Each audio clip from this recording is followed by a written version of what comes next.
On drafting. Hello. This letter is principally a rundown of a process I used to draft fiction, a process I have now used unaltered for over a decade. For me, this is what works best. This post ties in with something else I shall be sending soon. I had originally planned just to link to the content below, but then I realized it was not on Substack, or if it is, I can't find it, but an old website which is now offline. As such, it made sense to send it out first. I know a lot of you read fiction and no small few of you write it, and personally, I always love to read things about the different writing processes we employ, so I thought you might too. Think of this as a bonus letter of sorts. In the olden days, I used to have a Tumblr, acting solely as a sort of fiction writing diary, principally to record screenshots of my daily word counts. The Tumblr was entitled Word Countability, a portmanteau of word count and accountability I coined and still enjoy, probably far too much. I would share a screenshot after every 30-minute drafting session, the process I described below, always one a day minimum, sometimes more. I find keeping a track of these word counts very useful. Before I continue, it is essential to mention that we are all different, and what works for me might not work for you. The key thing to remember in all points of life is that there is no one right way, only your own way. Certainly give this a try if you want, and let me know how it goes for you. Or steal parts of it and tack them onto your own process, Frankenstein tinkering. Discard the rest. Today, if you do want to try my method of drafting, you need worry about nothing but 30 minutes. That's it. Just 30. Okay, that's not entirely true. You need to set everything up beforehand, a cup of tea, a cafetiere, coffee, or whatever you enjoy drinking, sitting within easy reaching range, and have a bottle of water on hand. Always have water. Open up whatever drafting software you like best, or, if you prefer, a notebook and pen, and have a spare pen too, and do also consider a pencil. It writes faster in some circumstances, doesn't run, and is potentially more likely to last in an archival context. All these things happen first. Then you set the timer, 30 minutes. Did I mention it will only be for 30 minutes? Of course, by the time you sit there, or standing can be much better for your body, or sit on the floor, that can be good too. You already have an idea of what you wish to write, even if it is a very basic one. This is not the time for planning, that comes before, and is a whole other subject. 30 minutes on the timer. Go. Now you write. Simple, yes? Well, yes and no. For a start, this is the hardest bit for those unaccustomed to writing drafts. They panic. Hopefully, in order to help, here is what I do. These little tricks enable me to write swiftly and even at times furiously. I type. I use Scrivener. At this stage, always turn off the spelling and grammar check. Otherwise, those wiggly coloured lines will soon begin to irritate or, at best, distract. On this subject, I switched to Distraction 3 mode with the size of the screen and the opacity of the background already dialed in. I write. However, I make mistakes. Perhaps I miss a letter or a space. Perhaps I don't capitalize or I spell something incorrectly. Doesn't matter. Just leave it. Do not pause and add the letter, space, capital, or spell it correctly. That's redrafting and later editing, not drafting. We're drafting, remember.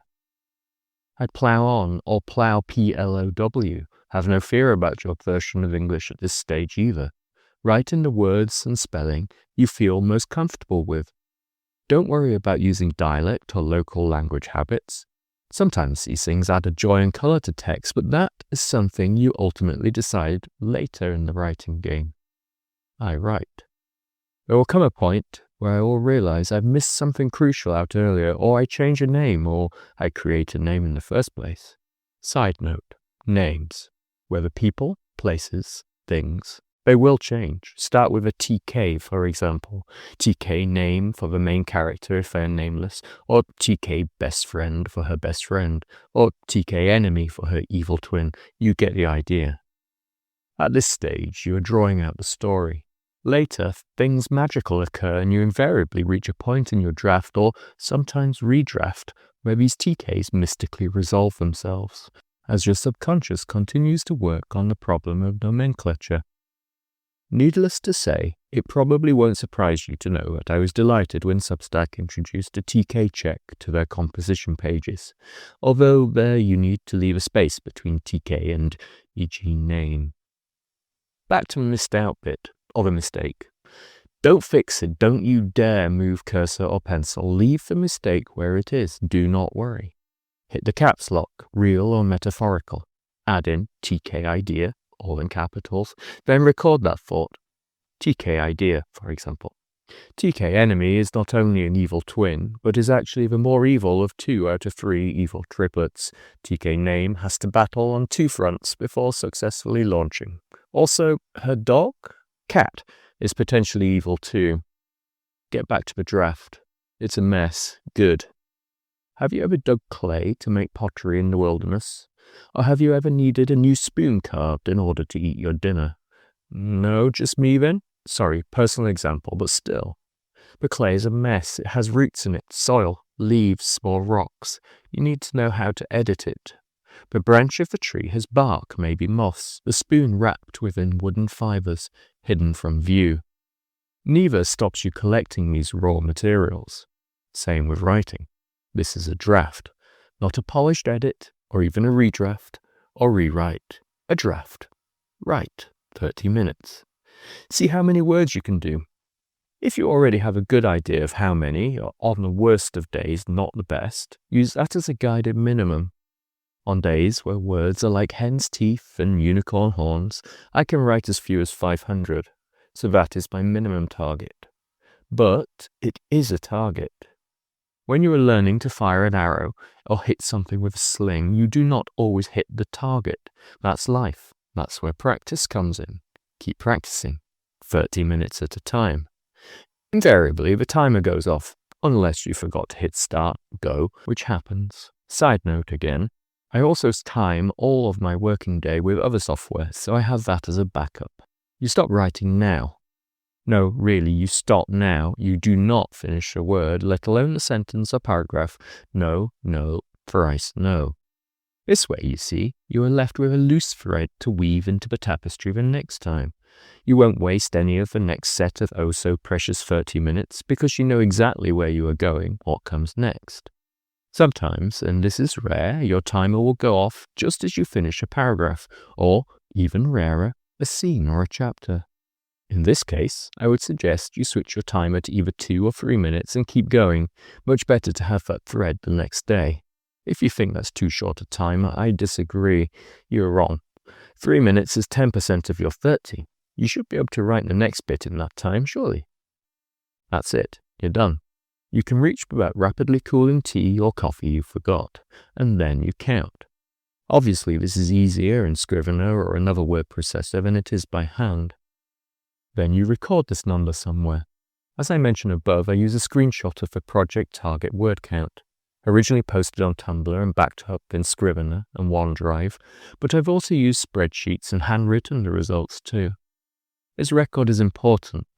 You need to look at factors that curtail your drafts, and also have somewhere you can see the development of the story, day by day, session by session.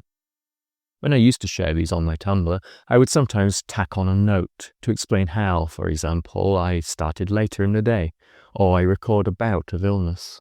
This gives you and me a much better idea of what we are capable of, even under less than ideal circumstances. Done.